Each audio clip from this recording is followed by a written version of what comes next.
ವ್ಯಾಸರಾಜರ ಬಗ್ಗೆ ಒಂದೆರಡು ಮಾತುಗಳು ಹೇಳಲೇಬೇಕು. ಏಕೆಂದರೆ ವ್ಯಾಸರಾಜ ಗುರು ಸಾರ್ವಭೌಮರ ಶಿಷ್ಯರೇ ವಿಜಯೇಂದ್ರ ತೀರ್ಥರು, ಅಂದರೆ ವಿದ್ಯಾಶಿಷ್ಯರು.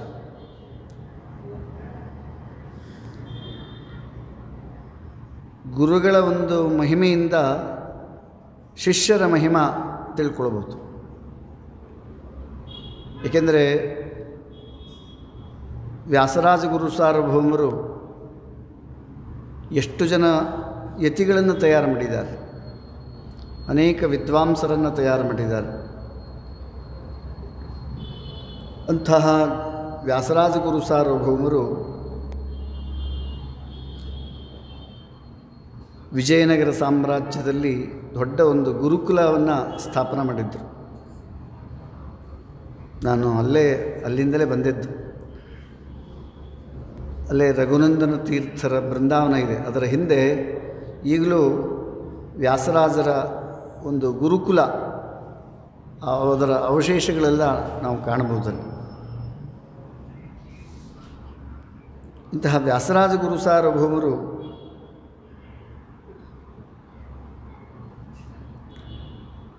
ಅನೇಕ ವಿದ್ವಾಂಸರನ್ನು ತಯಾರು ಮಾಡಿ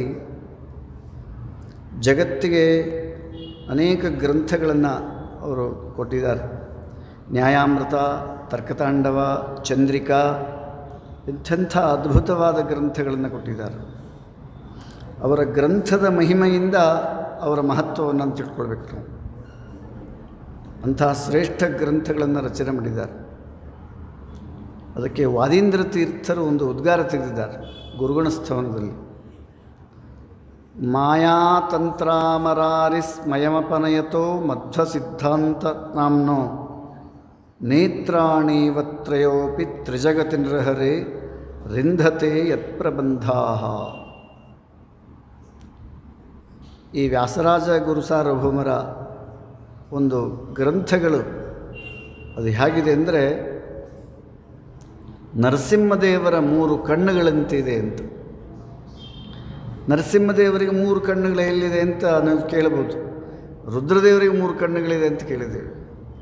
ಆದರೆ ಪ್ರಳಯ ಕಾಲದಲ್ಲಿ ನರಸಿಂಹದೇವರು 3 ಕಣ್ಣುಗಳಿಂದ ಇಡೀ 14 ಲೋಕವನ್ನು ಭಸ್ಮ ಮಾಡಿಬಿಡ್ತಾರಂತೆ.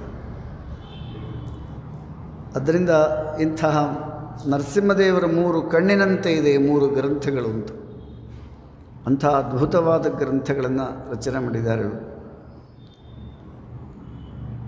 ಒಮ್ಮೆ ಅಪ್ಪಯ್ಯ ದೀಕ್ಷಿತರು ಅಂತ ದೊಡ್ಡ ವಿದ್ವಾಂಸರು, ತರ್ಕಶಾಸ್ತ್ರದ ವಿದ್ವಾಂಸರು, ಅವರು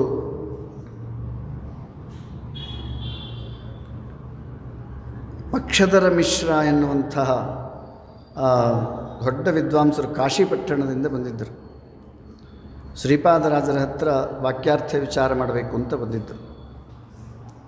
ಆಗ ಶ್ರೀಪಾದರಾಜರು ಹೇಳಿದರು, ಮೊದಲು ನಮ್ಮ ಶಿಷ್ಯರ ಹತ್ರ ವಾಕ್ಯಾರ್ಥ ವಿಚಾರ ಮಾಡಿರಿ, ಆಮೇಲೆ ನನ್ನ ಹತ್ರ ಬರ್ರಿ. ಆವಾಗ ಇವರಿಗೆ ವ್ಯಾಸರಾಜರಿಗೆ 16 ವರ್ಷ ಇತ್ತಷ್ಟೆ. ಆ ಪಕ್ಷಧರ ಮಿಶ್ರರಿಗೂ 70 ವರ್ಷ ದಾಟಿತ್ತು. ಅವ್ರಿಗೆ ಸಂಕೋಚ ಆಯಿತು, ಇಷ್ಟು ಸಣ್ಣವರ ಜೊತೆಗೆ ನಾನು ಹೇಗೆ ವಾಕ್ಯಾರ್ಥ ವಿಚಾರ ಮಾಡಬೇಕು ಅಂತ. ಆದರೆ ವಾಕ್ಯಾರ್ಥ ವಿಚಾರ ಪ್ರಾರಂಭ ಆಯಿತು. ತರ್ಕಶಾಸ್ತ್ರದಲ್ಲಿ ಸೋತು ಹೋದರು, ವ್ಯಾಕರಣಶಾಸ್ತ್ರದಲ್ಲಿ, ಎಲ್ಲ ಶಾಸ್ತ್ರದಲ್ಲೂ ಅವರು ಸೋಲನ್ನು ಅನುಭವಿಸಿ ಒಂದು ಉದ್ಗಾರ ತೆಗೆದರು. ಯದಧೀತಂ ತದಧೀತಂ, ಯದನಧೀತಂ ತದಪ್ಯಧೀತಂ. ನಾನು ಏನು ಅಧ್ಯಯನ ಮಾಡಿದ್ದೇನೆ ಅದನ್ನೆಲ್ಲ ಇವರು ಅಧ್ಯಯನ ಮಾಡಿದ್ದಾರೆ. ನಾನೇನು ಅಧ್ಯಯನ ಮಾಡಿಲ್ಲ ಅವರೆಲ್ಲವನ್ನೂ ಇವರು ಅಧ್ಯಯನ ಮಾಡಿದ್ದಾರೆ. ಪಕ್ಷಧರ ಮಿಶ್ರ ಅಂತ ನಾನು ಒಂದು ಅಹಂಕಾರ ರೆಕ್ಕೆಗಳನ್ನು ಇಟ್ಕೊಂಡು ಬಂದಿದ್ದೆ.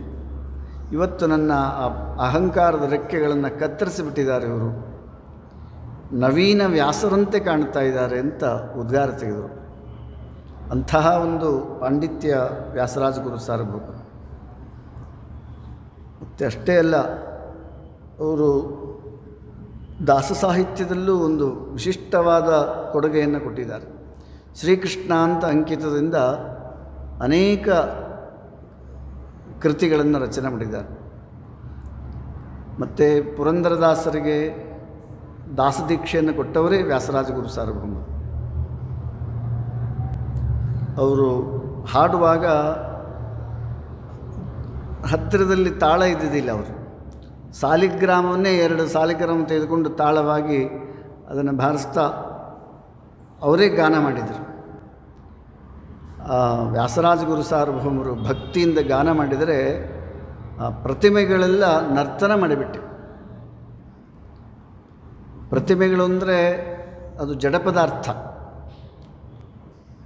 ಅದು ಬ್ರಹ್ಮಸೂತ್ರದಲ್ಲಿ ತಿಳಿಸಿದ್ದಾರೆ, ಪ್ರತಿಮೆನೇ ದೇವರಲ್ಲ, ಪ್ರತಿಮೆಯಲ್ಲಿ ದೇವರಿದ್ದಾನೆ ಅಂತ ನಾವು ಉಪಾಸನ ಮಾಡಬೇಕು. ಅಂತಹ ಪ್ರತಿಮೆಗಳು, ಜಡವಾದ ಪ್ರತಿಮೆಗಳಲ್ಲಿ ಚೇತನ ಬರುವಂತೆ ಮಾಡಿ ಅದನ್ನು ನರ್ತನ ಮಾಡುವಂತೆ ಮಾಡಿದ್ದಾರೆ. ಆ ನರ್ತನ ಮಾಡಿದ ಪ್ರತಿಮೆಗಳು ಕುಂದಾಪುರ ವ್ಯಾಸರಾಜ ಮಠದಲ್ಲಿ ಆ ಪ್ರತಿಮೆಗಳು ವಿರಾಜಮಾನವಾಗಿವೆ. ಅಂಥ ಪ್ರತಿಮೆಗಳನ್ನೇ ನರ್ತನ ಮಾಡುವಂತಹ ಒಂದು ಭಕ್ತಿ ವ್ಯಾಸರಾಜ ಗುರು ಸಾರ್ವಭೌಮರಲ್ಲಿತ್ತು. ಅದರಿಂದ ಅವರು ವಿಶೇಷ ಭಕ್ತಿಯಿಂದ ಗಾನ ಮಾಡಿದಾಗ, ಆ ಪ್ರತಿಮೆಗಳೇ ನರ್ತನ ಮಾಡಿದಾಗ ಎಲ್ಲ ಜನರಿಗೆ ಆಶ್ಚರ್ಯ ಆಯಿತು. ಯಾಕೆಂದರೆ ಅದೇನು ಆಶ್ಚರ್ಯಪಡಬೇಕಾಗಿಲ್ಲ.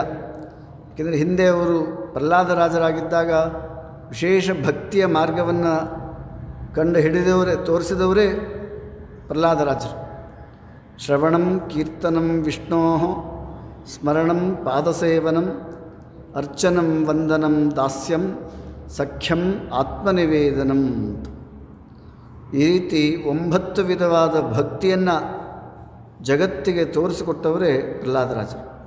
ಅಂಥ ಪ್ರಹ್ಲಾದರಾಜರೇ ವ್ಯಾಸರಾಜ ಗುರು ಸಾರ್ವಭೌಮರು. ಅವರು ದ್ವಾಪರ ಯುಗದಲ್ಲಿ ಬಾಲ್ಹಿಕರಾಜರಾಗಿದ್ದಾಗ ಕೌರವರ ಪಕ್ಷದಲ್ಲಿ ಸೇರಿಕೊಂಡಿದ್ದರು.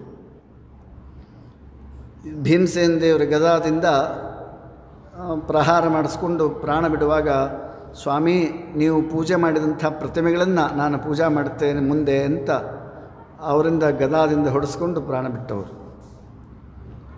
ಅಂತಹ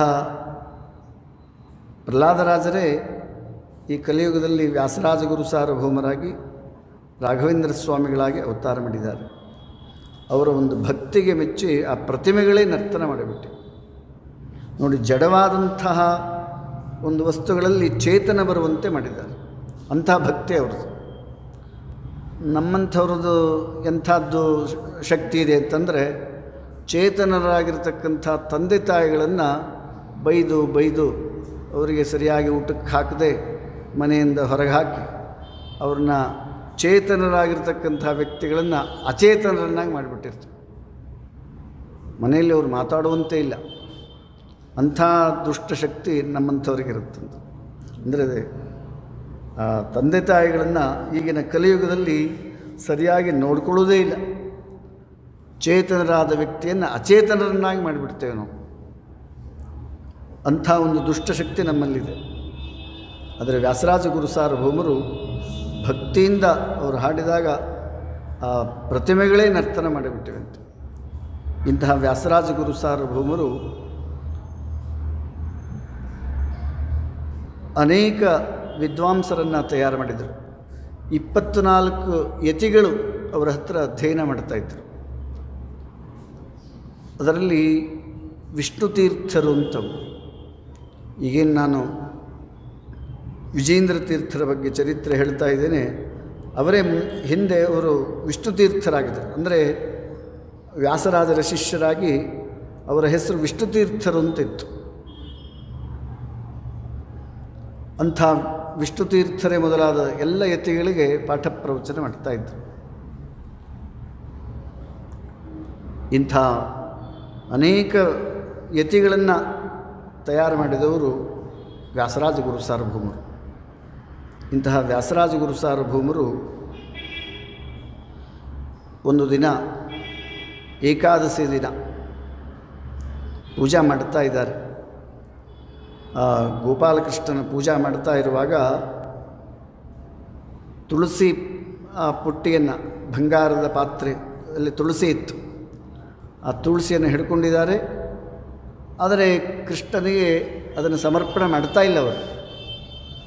ಆ ತುಳಸಿಯನ್ನು ಹಿಡ್ಕೊಂಡಿದ್ದಾರೆ ಮತ್ತು ಇವರನ್ನು ನೋಡ್ತಾ ಇದ್ದಾರೆ. ಮುಂದೆ ಪೂಜೆಗೆ ಎಡಬಲ ಸೇವದವರು ಅಂತ ಕೂತಿರ್ತಾರೆ, ಅವರ ಮುಖ ನೋಡ್ತಾ ಇದ್ದಾರೆ. ತುಳಸಿ ಸಮರ್ಪಣೆ ಮಾಡ್ತಾ ಇಲ್ಲ. ಅವನಿಗೆ ಆ ಎಡಬಲ ಸೇವಕನಿಗೆ ಆಶ್ಚರ್ಯ ಆಗ್ತಾ, ಯಾಕೆ ತುಳಸಿ ಸಮರ್ಪಣೆ ಮಾಡ್ತಾ ಇಲ್ಲ ಅಂತ.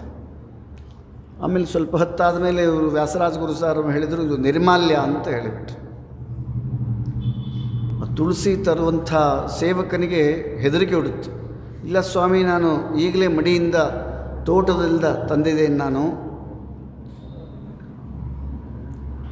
ಇದು ನಿರ್ಮಾಲ್ಯ ಅಲ್ಲ, ನಾನೇ ಮಡಿಯಿಂದ ತೆಗೆದುಕೊಂಡು ಬಂದಿದ್ದೇನೆ.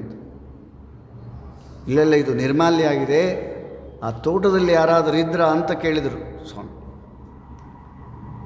ಹೌದು ಸ್ವಾಮಿ, ಯಾರೋ ಯತಿಗಳು ಕೂತ್ಕೊಂಡಿದ್ದರು, ಅನೇಕ ಶಿಷ್ಯರು ಇದ್ದರು. ಅವರು ಆ ಯತಿಗಳಲ್ಲಿ ಧ್ಯಾನಾಸಕ್ತರಾಗಿ ಕೂತಿದ್ರು, ಅವ್ರನ್ನ ನಾನು ನೋಡಲಿಲ್ಲ ನಾನು ಅಂದಾಗ, ಎಂಥ ಮೂರ್ಖ ಇದ್ದೆ ನೀನು ಅಂತ ಅವನನ್ನು ಬೈದು ಮತ್ತೆ ಬೇರೆ ತುಳಸಿಯನ್ನು ತರಿಸಿ ಆ ತುಳಸಿಯನ್ನು ಸಮರ್ಪಣೆ ಮಾಡ್ತಾಯಿದ್ದಾರೆ. ಇದು ನಿರ್ಮಾಲ್ಯ ಅಂತ ಹೇಳಿದಾಗ ಪುರಂದರದಾಸರು ನಕ್ರದರು, ಮಂದಹಾಸ ಬೀರಿದರು. ಕನಕದಾಸರು ಹೌದು ನಿರ್ಮಾಲ್ಯವೇ ಇದು ಅಂತ ಅವರು ಹೇಳಿದರು. ಅಲ್ಲಿ ಕೂತವರಿಗೆಲ್ಲ ಆಶ್ಚರ್ಯ ಆಗ್ತಾ ಇದೆ. ಆಮೇಲೆ ಬೇರೆ ತುಳಸಿ ತರಿಸಿ ಪೂಜೆ ಮುಗಿಸಿದರು. ಪೂಜೆ ಮುಗಿಸಿದ ಮೇಲೆ ಎಲ್ಲರಿಗೂ ಆಶ್ಚರ್ಯ ಆಗ್ತಾ ಇದೆ, ಯಾಕೆ ಸ್ವಾಮಿ ನಿರ್ಮಾಲ್ಯ ಅಂತ ಹೇಳಿದ್ರಿ ಅಂತ. ಆಗ ಅವರು ಕೃಷ್ಣದೇವರಾಯರನ್ನು ಕರೆಸಿ ಹೇಳಿದರು, ನೀನು ಎಂಥ ಭಾಗ್ಯಶಾಲಿ ಇದ್ದಿ, ನಮ್ಮ ವಿಜಯನಗರ ಸಾಮ್ರಾಜ್ಯಕ್ಕೆ ಇನ್ನೊಬ್ಬ ದೊಡ್ಡ ಜ್ಞಾನಿಗಳು ಬಂದಿದ್ದಾರೆ, ಸುರೇಂದ್ರ ತೀರ್ಥರು ಅಂತ, ಅವರನ್ನು ನಾವು ಬರಮಾಡಿಕೊಳ್ಳೋಣ, ನೀವೆಲ್ಲ ಸಿದ್ಧರಾಗ್ರಿ ಅಂತ ರಾಜನಿಗೆ ಹೇಳಿ ಆ ಪೂಜೆಯೆಲ್ಲ ಮುಗಿಸಿ ಬೇಗ ತೋಟಕ್ಕೆ ಬರ್ತಾಯಿದ್ದಾರೆ, ತುಳಸಿ ತೋಟಕ್ಕೆ ಬರ್ತಾಯಿದ್ದಾರೆ. ಊರು ಹೊರಗಡೆ ತುಳಸಿ ತೋಟ ಇತ್ತು. ಅಲ್ಲಿ ಸುರೇಂದ್ರ ತೀರ್ಥರು ಧ್ಯಾನಾಸಕ್ತರಾಗಿ ಕೂತ್ಕೊಂಡಿದ್ದಾರೆ. ಪ್ರಣವಧ್ವಜ ಹಾರ್ತಾ ಇದೆ. ಎಲ್ಲ ಶಿಷ್ಯರು ಮುಂದೆ ಕೂತ್ಕೊಂಡಿದ್ದಾರೆ. ಆ ಶಿಷ್ಯರೆಲ್ಲ ಎದ್ದು ವ್ಯಾಸರಾಜರಿಗೆ ಭಕ್ತಿಯಿಂದ ನಮಸ್ಕಾರ ಮಾಡಿದ್ದಾರೆ. ಆಗ ಸುರೇಂದ್ರ ತೀರ್ಥರು ಕಣ್ಣು ತೆಗೆದು ನೋಡಿದರು. ವ್ಯಾಸರಾಜರನ್ನು ನೋಡಿ ಅವರು ಎದ್ದು ಬಂದಿದ್ದಾರೆ. ಇವರಿಬ್ಬರು ಆಲಿಂಗನ ಮಾಡಿಕೊಂಡು ಆನಂದ ಭಾಷ್ಯ ಸುರಿಸ್ತಾ ಇದ್ದಾರೆ. ಸುರೇಂದ್ರ ತೀರ್ಥರು ಆಶ್ರಮ ಜ್ಯೇಷ್ಠರಿದ್ದರು. ಹಾಗಾಗಿ ವ್ಯಾಸರಾಜರು ನಮಸ್ಕಾರ ಮಾಡಿದ್ದಾರೆ. ನಂತರ ಕುಶಲ ಪ್ರಶ್ನೆ ಅದೆಲ್ಲ ಮಾಡಿ ಆನಂದ ಭಾಷ್ಯ ಸುರಿಸ್ತಾ, ನಾವೇ ಬರಬೇಕು ಅಂತಿದ್ವಿ, ನೀವು ಬಂದಿದ್ದು ಬಹಳ ಒಳ್ಳೆಯದಾಯಿತು ಅಂತ ವ್ಯಾಸರಾಜರನ್ನು ಹೊಗಳಿ ಒಂದು ಮಾತು ಹೇಳಿದರು. ನಮ್ಮಿಂದ ಕೃಷ್ಣನ ಪೂಜೆಗೆ ತೊಂದರೆ ಆಯಿತೇನೋ, ಅದು ತುಳಸಿ ನಿರ್ಮಾಲ್ಯ ಆಯಿತು ಅಂತ ಕಾಣುತ್ತೆ ಅಂತ ಹೇಳಿದರು. ಈ ಕೃಷ್ಣದೇವರಾಯನಿಗೆ ಭಾರಿ ಆಶ್ಚರ್ಯ ಆಯಿತು. ಅದೇನೂ ಆಗಲಿಲ್ಲ, ನೀವು ಬಂದದ್ದೇ ನಮಗೆ ಭಾಗ್ಯ ಅಂತ ವ್ಯಾಸರಾಜ ಗುರು ಸಾರ್ವಭೌಮರು ಆ ಸುರೇಂದ್ರ ತೀರ್ಥರನ್ನು ಹೊಗಳಿ ಅತ್ಯಂತ ವೈಭವದಿಂದ ಕರ್ಕೊಂಡು ಬರ್ತಾಯಿದ್ದಾರೆ. ಅಂದರೆ ಸುರೇಂದ್ರ ತೀರ್ಥರು ಮಾನಸ ಪೂಜಾ ಧುರಂಧರರು. ಮನಸ್ಸಿನಲ್ಲೇ ಇಡೀ ತುಳಸಿ ತೋಟವನ್ನು ಮೂಲರಾಮಚಂದ್ರ ದೇವರಿಗೆ ಸಮರ್ಪಣೆ ಮಾಡಿಬಿಟ್ಟಿದ್ರು. ಇದು ಆ ತುಳಸಿ ತೋಟದಿಂದಲೇ ಸೇವಕ ತುಳಸಿಯನ್ನು ತಂದಿದ್ದ. ಅದಕ್ಕೆ ವ್ಯಾಸರಾಜರು ಅದನ್ನು ನಿರ್ಮಾಲ್ಯ ಅಂತ ಹೇಳಿದರು. ನಂತರ ಅತ್ಯಂತ ವೈಭವದಿಂದ ಕರ್ಕೊಂಡು ಬಂದಿದ್ದಾರೆ. ಏಕಾದಶಿ ದಿವಸ ವಿಜಯನಗರ ಸಾಮ್ರಾಜ್ಯದಲ್ಲಿ ವ್ಯಾಸರಾಜ ಗುರು ಸಾರ್ವಭೌಮರು, ಸುರೇಂದ್ರ ತೀರ್ಥರು, ಪುರಂದರದಾಸರು, ಕನಕದಾಸರು ಅವರೆಲ್ಲರೂ ಅಲ್ಲಿ ಸೇರಿದ್ದಾರೆ. ಅಲ್ಲಿ ನೆರೆದಂಥ ಜನರೆಲ್ಲ ಭಾರಿ ಸಂಭ್ರಮದಿಂದ ಆ ಜ್ಞಾನಿಗಳನ್ನೆಲ್ಲ ನೋಡ್ತಾ ಇದ್ದಾರೆ. ಅವರೆಲ್ಲ ವಾಕ್ಯಾರ್ಥ ವಿಚಾರ ಮತ್ತು ಪ್ರವಚನ ಇತ್ಯಾದಿಗಳೆಲ್ಲ ಮುಗಿಸಿದರು. ಮರುದಿವಸ ದ್ವಾದಶಿ ಪಾರಣೆ ಆಗಬೇಕು. ಆಗ ಸುರೇಂದ್ರ ತೀರ್ಥರು ಪದೇ ಪದೇ ಈ ವಿಷ್ಣು ತೀರ್ಥರನ್ನು ನೋಡ್ತಾ ಇದ್ರಂತೆ. ಯಾವಾಗಲೂ ನೋಡಿ ಆನಂದ ಪಡ್ತಾ ಇದ್ದಾರೆ, ಮಂದಹಾಸ ಬೀರ್ತಾ ಇದ್ದಾರೆ. ಆಗ ಪುರಂದರದಾಸರು ಒಂದು ಉದ್ಗಾರ ತೆಗೆದರಂತೆ. ಮೂಲರಾಮಚಂದ್ರನ ಕಣ್ಣು ದೃಷ್ಟಿ ಒಬ್ಬರ ಮೇಲೆ ಬಿದ್ದಿದೆ ಅಂತ. ಅದಕ್ಕೆ ವ್ಯಾಸರಾಜ ಗುರು ಸಾರ್ವಭೌಮರು ಅಂದ್ರಂತೆ, ಅದಕ್ಕಾಗೇ ನಾವು ಸಾಕಿದ್ದೇವೆ.